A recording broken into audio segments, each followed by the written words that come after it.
Bonjour à tous, qu'est-ce qui fait qu'un vin va être plutôt pâle ou plutôt foncé? Je parle aussi bien du rouge que du blanc, que du rosé d'ailleurs.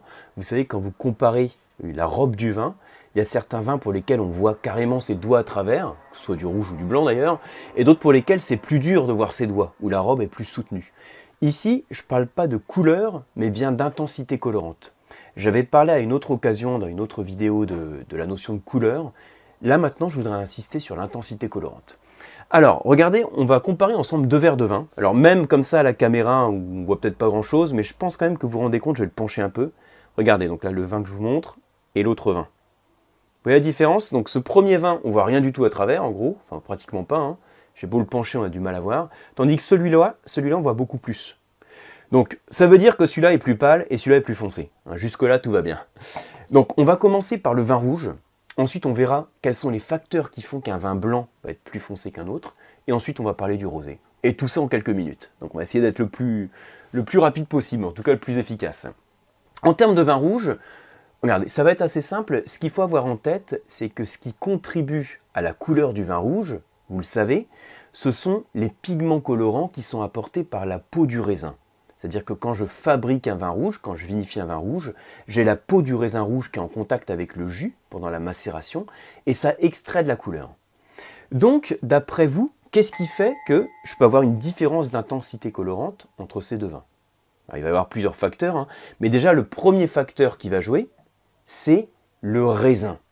C'est-à-dire qu'en fonction de la variété de raisin, je vais avoir des raisins qui vont apporter plus de pigments colorants que d'autres. Je donne typiquement l'exemple d'une grosse baie avec une peau fine ou une petite baie avec une peau épaisse. Si je fais une macération dans les deux cas, donc si j'ai une grande baie avec une peau fine, grande baie c'est-à-dire que j'ai beaucoup de jus, et peau fine, pas beaucoup de peau. Donc en gros j'aurai beaucoup de jus. Et par contre si je prends une petite baie avec une peau épaisse, j'aurai moins de jus et plus de peau. Donc dans le cas de la petite baie avec la peau épaisse, j'aurai une couleur qui sera plus soutenue. Quand je compare ces deux vins, vous voyez que ici, alors en fait là j'ai un Cahors, donc Cahors c'est le nom d'appellation, un cépage Malbec, et là j'ai un Pinot Noir de Suisse pour le coup. Donc j'ai deux cépages différents, le Malbec et le Cahors, et ces deux cépages ont un potentiel en pigments colorants qui est différent. Donc le premier facteur, je vous l'ai mis là. Donc ça c'est les choses qu'on voit, d'abord le rouge, le blanc et ensuite le rosé. Pour le rouge, la première chose qui joue, ce que j'ai décidé ici, ça c'est une grappe de raisin. Donc la première chose, c'est le type de raisin qu'on utilise. Parfois on dit dans une dégustation à l'aveugle que les raisins, entre guillemets, du nord, en tout cas pour le nord de la France, ont tendance à donner des vins plus pâles que les raisins du sud. Ça reste quand même une grosse généralité, on peut vite se planter en l'utilisant, mais c'est vrai que globalement sur le nord-est de la France, la zone de Alsace, Bourgogne, Centre-Loire, Jura, vraiment toute cette zone, le cépage qui règne en maître, c'est le pinot noir. Et de manière générale, le pinot noir ne donne pas des intensités colorantes qui sont très soutenues. Bon. Donc ça, c'est la première chose. Le cépage peut jouer. Donc en dégustation aveugle, vous pouvez dire, plus on est dans le nord, plus c'est pâle, plus on est dans le sud, plus c'est foncé. Mais voilà, c'est quand même un petit peu casse-gueule d'utiliser ce repère, donc ça reste juste un petit repère. Ensuite, il y a d'autres facteurs qui peuvent jouer. Imaginez que j'ai le même cépage, et je vais comparer deux verres de vin du même cépage. Donc là, je n'ai pas l'échantillon sous les yeux, mais on va imaginer. Deux verres de vin du même cépage, je peux en avoir un qui est plus pâle qu'un autre. Pourquoi? À quoi ça peut être dû? Eh bien, ça peut être dû au climat, à l'influence climatique, voire aux conditions du millésime. Alors, je m'explique. Il peut y avoir certains cas où vous avez un climat plus frais, voire plus pluvieux. C'est deux paramètres différents qui ne vont pas forcément de pair. Mais là, je vais les mettre dans le même bloc, on va dire, pour comprendre l'influence sur l'intensité colorante. Quand j'ai un climat plus frais, j'ai tendance, un climat plus frais ou plus pluvieux, j'ai tendance généralement à avoir des robes un petit peu plus pâles que quand j'ai un raisin qui a plus de maturité.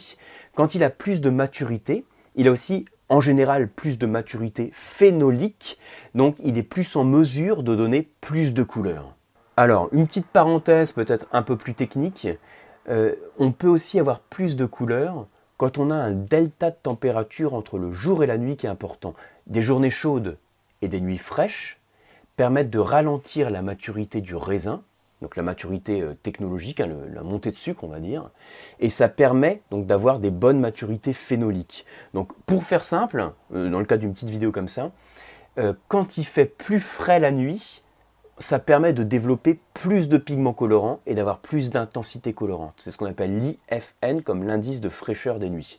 Un peu hors programme là-dessus, mais je vous le cite si ça vous intéresse. Troisième facteur qui joue pour le vin rouge, eh ben, c'est ce que j'ai dessiné ici, ça c'est une cuve, c'est-à-dire c'est la vinification. C'est-à-dire que je peux faire le choix pour un même raisin, une même baie que j'ai une même matière première, de faire plus d'extraction. C'est-à-dire que je prolonge la durée de macération. Et c'est comme du thé que je mets dans l'eau chaude plus longtemps, quand je prolonge la durée de macération, eh bien j'obtiens des notes un petit peu plus soutenues. Donc ça, c'est les 3 facteurs pour le vin rouge. Je reprends cépage, climat, voire conditions météorologiques, et la vinif. Pour être tout à fait précis, je vais rajouter un autre facteur, enfin tout à fait, pour être plus précis on va dire, un autre facteur, la bouteille est couchée, c'est-à-dire que je fais référence au vieillissement du vin. Quand un vin rouge vieillit au cours du temps, sa robe a tendance à s'éclaircir, parce qu'il y a une précipitation entre les pigments colorants et les tanins, qui forment d'ailleurs une pâte rouge qui précipite en fond de bouteille, et ça tend à donner des robes un petit peu plus pâles.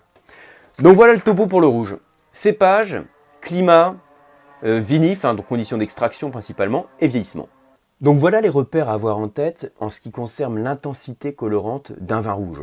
Donc en gros, quand vous dégustez un verre de vin, le réflexe à avoir, c'est de se dire je penche mon verre de vin comme ça sur une surface blanche, je prends ma surface blanche où j'ai fait mes schémas, je le penche comme ça, et je regarde si j'arrive à lire le schéma. Alors je ne sais pas si vous voyez quelque chose, on va essayer de le faire comme ça à la caméra. Bon, là par exemple on voit rien du tout, on fait ce qu'on peut, là on voit rien du tout, et là, et ben là on voit pas grand chose non plus, mais on voit que c'est un petit peu plus pâle. Je sais pas si vous voyez beaucoup à la caméra, bon, faut me croire sinon. Donc là c'est un petit peu plus pâle, en tout cas on le voit un petit peu quand je le fais comme ça. Donc il faut se poser la question, qu'est-ce qui fait que le vin est plus pâle ou plus foncé que l'autre? Est-ce que c'est le cépage dans ce cas-là? Est-ce que c'est une influence climatique ou des conditions météorologiques d'un millésime?